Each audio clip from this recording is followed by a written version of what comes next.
Je m'appelle Brice Iso, j'ai 28 ans, je suis né à Marseille et je vis à Châteauneuf-les-Martyrs.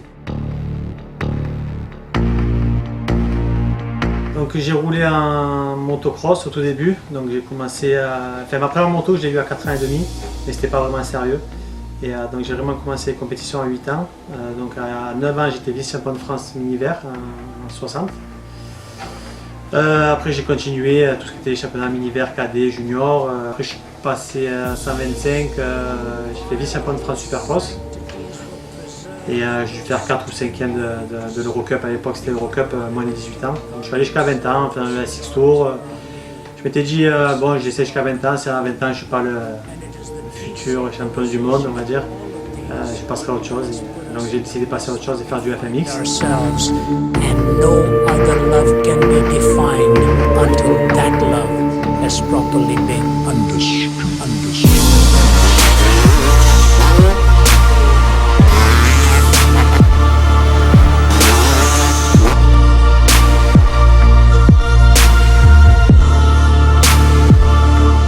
Financièrement, c'était impossible, quoi. À 20 ans, à encore avoir papa et maman derrière, c'était plus possible pour moi, quoi. Donc, en plus, bon, je veux dire, je ne suis pas né avec des parents riches, on va dire. Donc voilà, mon père chauffeur, ma mère secrétaire. Donc c'était un peu dur. Tous les mois, c'est un peu dur. Donc à 20 ans, je me suis dit, bon, il faut que je fasse quelque chose où je vais travailler, où je trouve une solution. Et j'ai eu cette opportunité de faire du FMX. Donc il n'y a rien qui m'a vraiment déplu, c'est juste financièrement, c'était impossible. En plus, c'était juste à l'époque, on passait au 4 temps. Donc du 125 de temps au 2004 temps, c'était impossible, quoi. Ça coûtait super cher et il fallait trouver une solution, c'était plus le même budget de suite.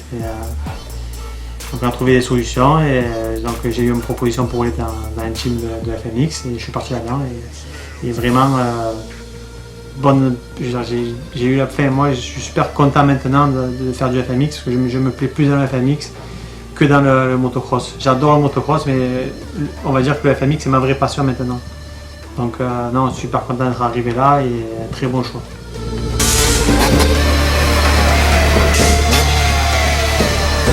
Trois ans, 4 ans après, vice-champion du monde de freestyle. Donc bon, ça a été dur, hein, beaucoup d'entraînement, tous les jours, toujours sur la moto. J'ai quand même fait 3e champion du monde l'année dernière.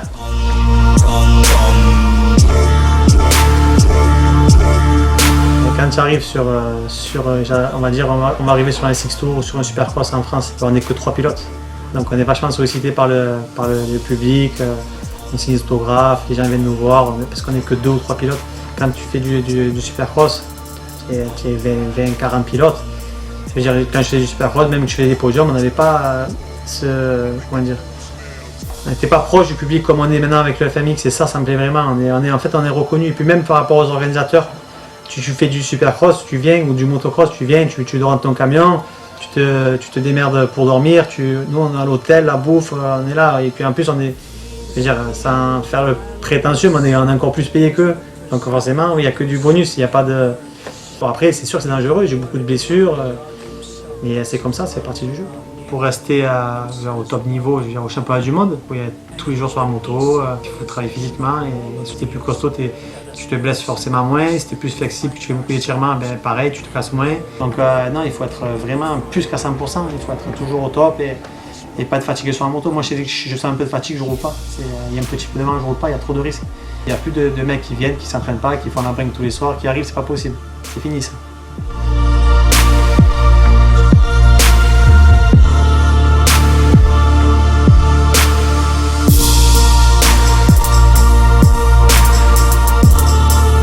On est quand même bien, en fait on est payé à la démo, donc voilà, au plus ça en fait, au plus tu vas bien gagner ta vie, au plus tu as un gros niveau, au plus tu vas mieux payer.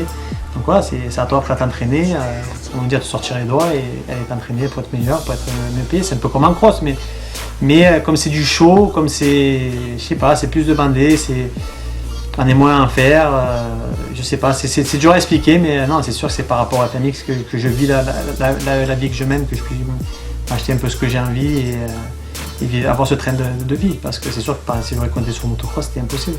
À l'époque où j'avais 20 ans, je faisais quitte. Je gagnais pas, mais je perdais pas, mais je faisais quitte. Et à 20 ans, il faut vivre au bout d'un moment. Alors tu vas travailler, tu arrêtes tout, tu vas travailler ou tu trouves une solution, et je trouve la solution, tout simplement.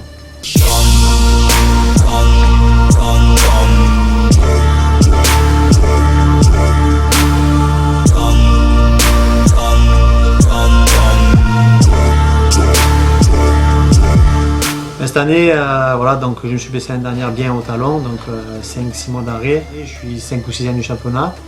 Bon, c'est pas la fin du monde, mais je veux revenir, faire des podiums et puis regagner des épreuves avant la fin de l'année pour repartir en 2015 bien, sans avoir de douleur déjà. Et après, je suis plus derrière là à me dire, ouais, il me faut le titre, il me faut pas le titre. Le principal, c'est de ne pas me blesser déjà et de me faire plaisir sur la moto. Et quand je me fais plaisir sur la moto, les résultats ils sont là. Donc,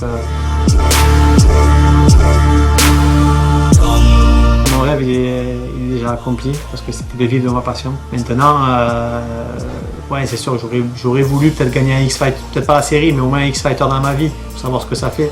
Et peut-être aussi avoir le titre du championnat du monde, mais c'est plus vraiment mon objectif. Je suis pas vieux, j'ai 28 ans, je vais sur mes 29 ans. Mais c'est plus ce qui me fait rêver, quoi. Oui, je suis passé à 6 points du titre. J'étais vice-champion du monde, c'est déjà bien. C'est pas donné à tout le monde. On va continuer comme ça et comme je te disais avant, c'est me faire plaisir surtout. Mon rêve déjà accompli, quoi. C'est de vivre ma passion et de bien vivre ma passion, quoi. Et d'avoir un bon train de vie. Donc ça, c'est pas donné à tout le monde et puis j'en profite à 100%, à fond tous les jours.